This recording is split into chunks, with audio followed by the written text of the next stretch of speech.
U.S. Senate. This is a tough one because there's 4. There's 4 now, right? So There's 4. going back to your point about, convention winner and how do other people get on the ballot. So in this race, this is a great race because we had one candidate come out of convention as a true winner, meaning they achieved a high enough percentage. Everybody else didn't get enough percentage, but there were 3 candidates that went and bought signatures to get themselves on the ballot.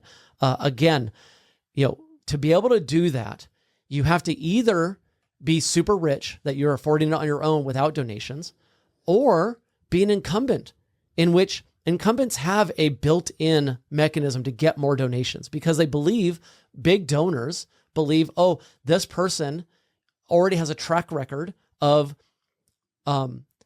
taking care of the people who have given them donations. I mean, this is just the bottom line of what most candidates, most elected officials have to do, right? Like, it costs money to run. And unfortunately, it means that they have to trade favors for donations. I don't like it, and I want to minimize that. And one way that I look at minimizing that is what Trent Staggs has done. Trent Staggs has I'm a geek when it comes to some of these numbers. So real quick, the 4 candidates that are running let's name them. For U.S. Senate. Yeah. Trent Staggs, John Curtis, right. Current congressional District 3. That's right. U.S. House. Yes.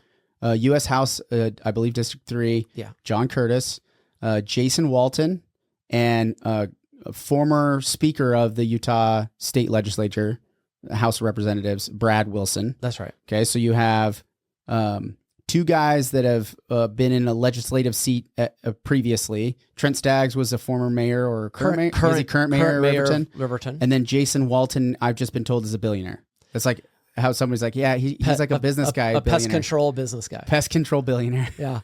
No, but I like it. I mean, if you're going to send anybody to the Senate, I want somebody who knows how to kill bugs.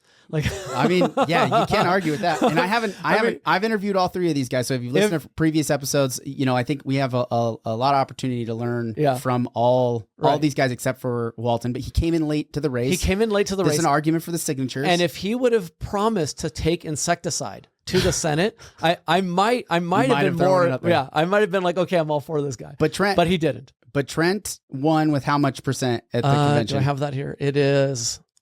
He got a pretty good group. He just didn't get over the 60.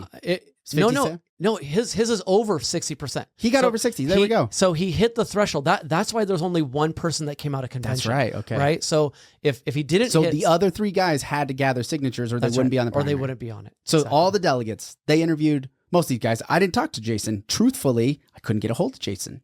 I made several attempts to get a hold of Jason. I couldn't get a hold of him, and he got into the race late. Lots of reasons, right, for that to be said, but Trent went through this delegation process and he made himself available, very available from my perspective. Yes. And even in Southern Utah. Yeah. Right. All over the state. Where he's already has strong support here, but he still kept coming down. He started in the race early. He was the first sign. I saw a sign back in 23, like early 23, that he was running. There was a sign in Bloomington. Yeah. So not only early, but he's the first candidate to announce and challenge Mitt Romney. So everybody else came in after Mitt Romney announced that he wasn't going to run. He was the only one that announced that he was going to run. Brad Wilson announced an exploratory committee before Mitt Romney announced that he wasn't going to run.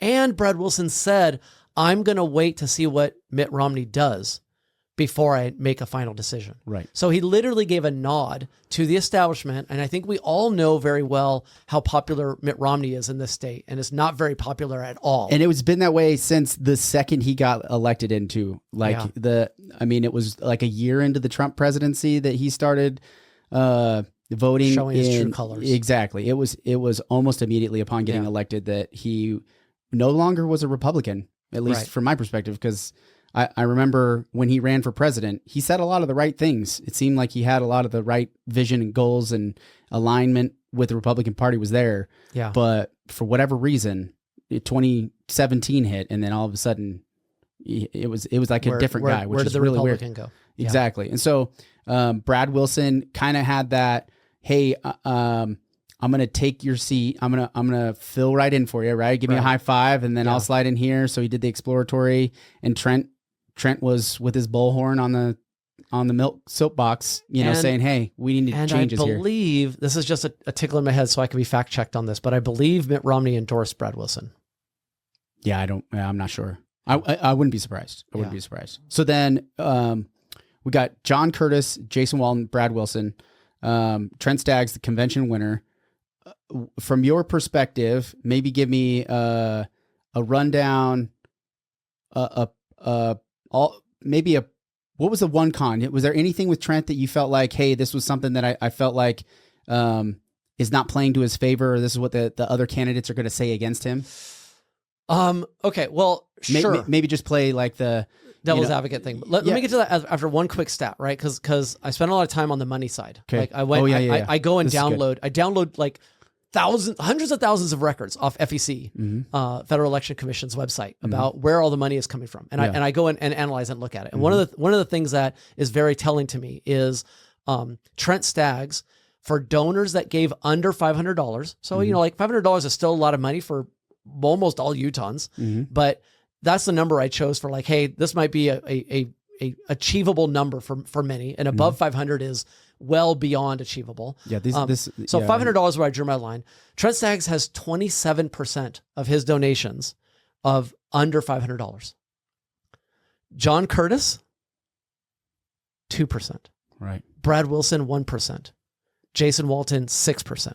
Yeah. So these are all people that, and so take those numbers and invert them for above $500. I don't need to do the math for people that, a vast majority of their funding coming from very rich donors. I'd be curious what the $1,000 mark was, because when I was looking at you want me to move that bar? I'd be curious about it.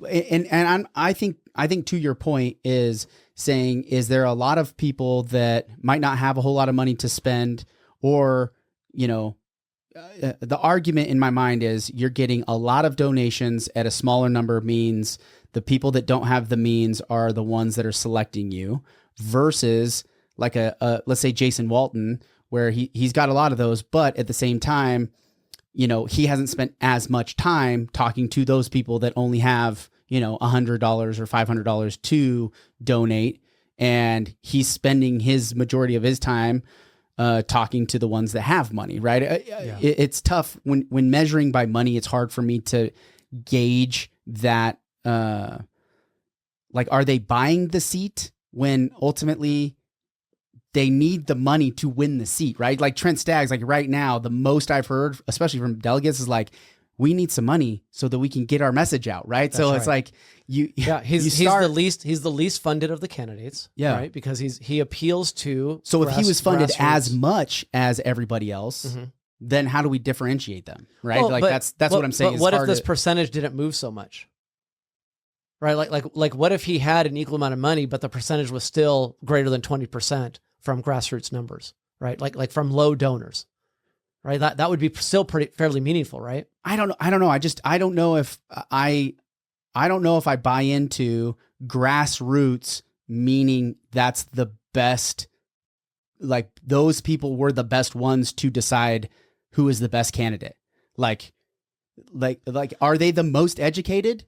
Okay. Are they the most qualified individuals because they don't have a lot of money to decide which one of them is the best? No, so I would look at it a little bit differently than about how much money does a person have, and correlate that to their intelligence or knowledge of all the candidates. I would look at it more like which candidates are drawing in the very rich, who those people are not going to just give money for nothing back, right? Like these people are like, hey, I know that if I give $30,000 to John Curtis, I'm going to be able to make a phone call, right? And what if that person's worth $1 billion? $30,000 is like 10 cents. I agree. Right. So like, is $30,000 worth of value to that person, meaning that he's going to be able to call up John and get whatever he wants? That's probably not.